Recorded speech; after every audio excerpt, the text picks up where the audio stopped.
العنوان: الدار المهجورة في درب الزهور. في واحد الزنقة هادئة في حي سميتو درب الزهور، كانت كاينة دار قديمة بباب خشبي مهترئ وحيطانها مشققة. الناس كاملين كيقولوا عليها الدار المسكونة، ولكن ما حد شي كان عارف الحقيقة كاملة، غير القيل والقال، والناس ديما كيتفاداو يقربوا منها، خصوصا في الليل. واحد النهار جا شاب من المدينة سميتو ياسين، كان في حال الناس اللي ما كيطيقوش الخرافات، وكان باغي يسكن في شي دار رخيصة حيت خدام جديد وما عندوش بزاف الفلوس. شاف الإعلان ديال هاد الدار في الانترنت وتفاجأ بثمنها الرخيص بزاف. مشى يشوفها وفعلا كانت باينة مهجورة، ولكن فيها شي جاذبية غريبة. قلبه طاب وقال: أنا ماشي في حال الناس، غير خرافات. وكراها ودخل يسكن فيها بوحده. من أول ليلة بدأ يسمع حوايج غريبة. الصمت كان كيخنق، ولكن وسط داك الصمت كيسمع خطوات في السطح.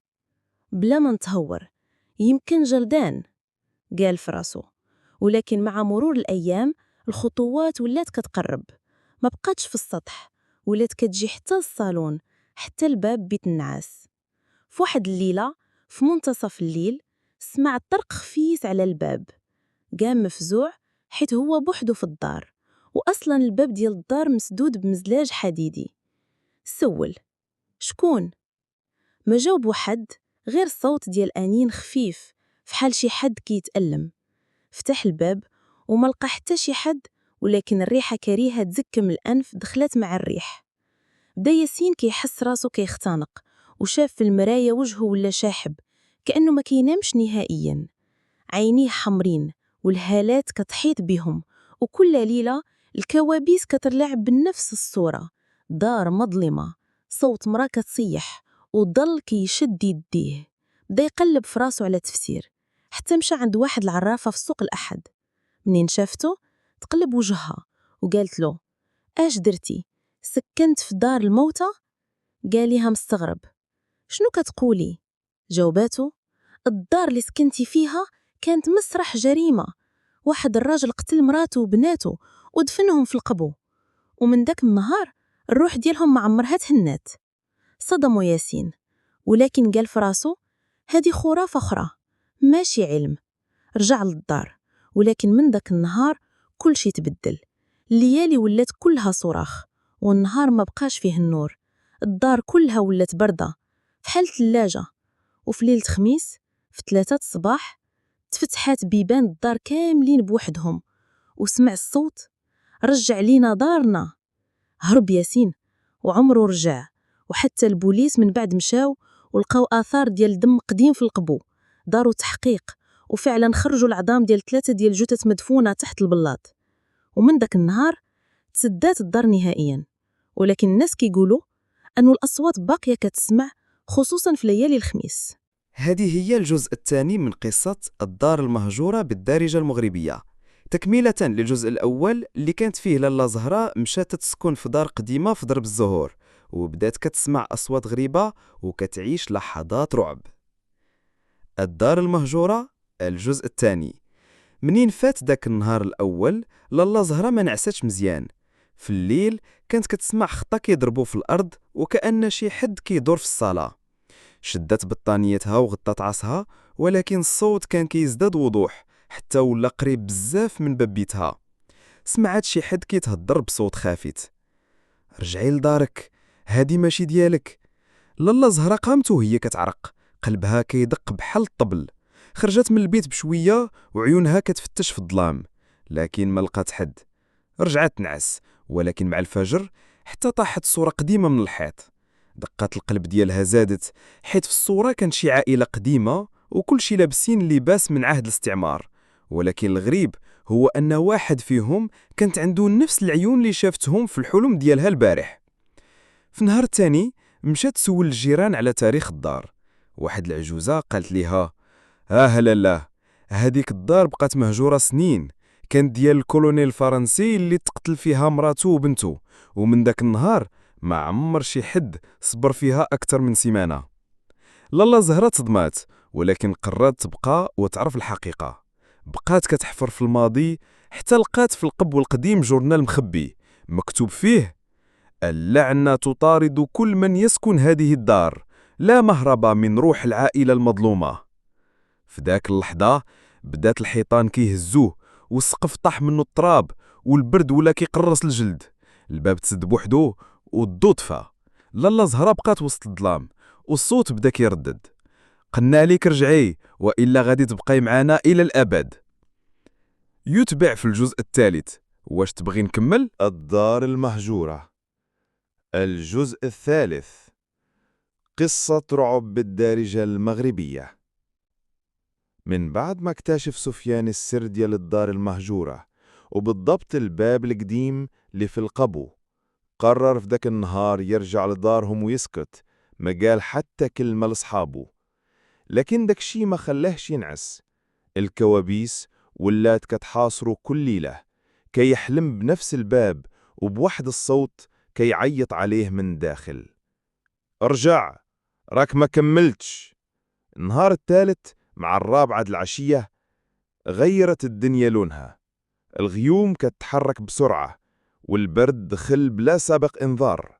سفيان ما قدرش يصبر، شد الطريق للدار المهجورة بوحده، وهاد المرة جاي باش يفتح الباب ويكتشف كل شي. وصل قدام الباب ديال القبو، داك الصوت بدا كيزيد ويقوى في رماسو، وكأن شي حد كيتنفس في ودنيه.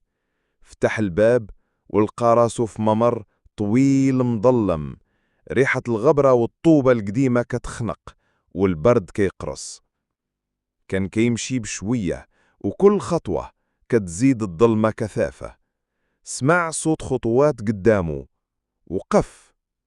ومنين زاد القدام شوية لقى مرأة بيضة لابسة كفن، شعرها طايح لقدام وكتبكي.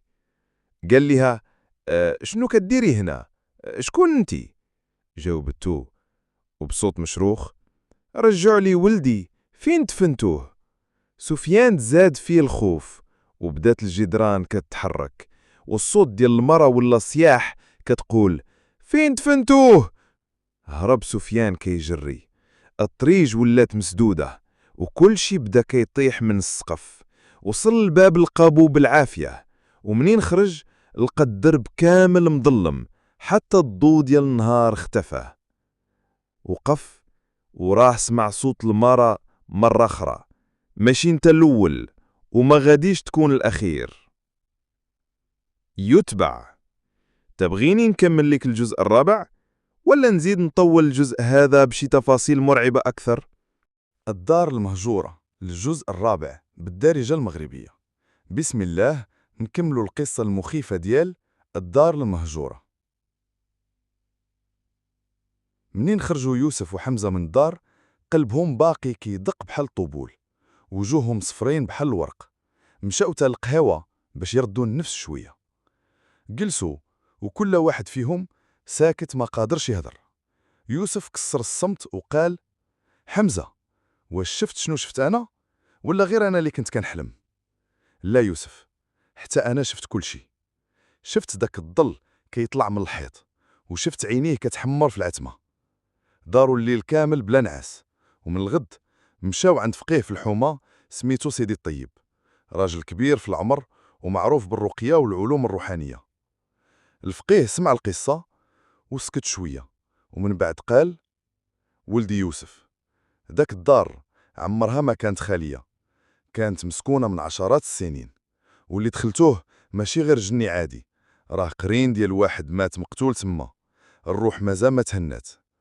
يوسف وحمزة تصدموا. وشنو الحل الفقيه؟ جاوبهم الفقيه: خاصنا نديروا جلسة في الدار ونقراو الرقية ونخرجوا الروح ونغسلوا المكان، ولكن خاص تكونوا رجال، ما تخافوش، لأن أي لحظة ضعف غادي يستغلوها.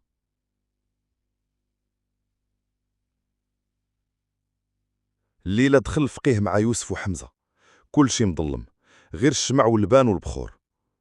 بدا الفقيه يقرا ويقرا، وصوتو كيزيد يعلى، حتى بدا الحيط كيهتز والصهد شاعل، وريحة خايبة عطات في الدار. فجأة خرج صوت من سقف: هادي داري، ما غاديش تخرجوني. لكن الفقيه ما توقفش، زاد في القرايه وبدا يرش الماء المرقي في كل جناب حتى طاح واحد الصوره اقوي بحال ديال المراه، وتبعو بكاء صغير. يوسف تقرب وبدا يضوي بالفلاش حتى لقى صوره قديمه مدفونه تحت البلاط، فيها مراه وطفل صغير وراهم نفس الدار، ولكن عامره ومزينه. بقاو في دهشه، شكون هاد المراه وشنو العلاقه بينها وبين الاشباح اللي ساكنين تما؟ ولكن قبل ما يجاوبوا الفقيه طاح مغمي عليه والباب تصدات بوحدها. يتبع.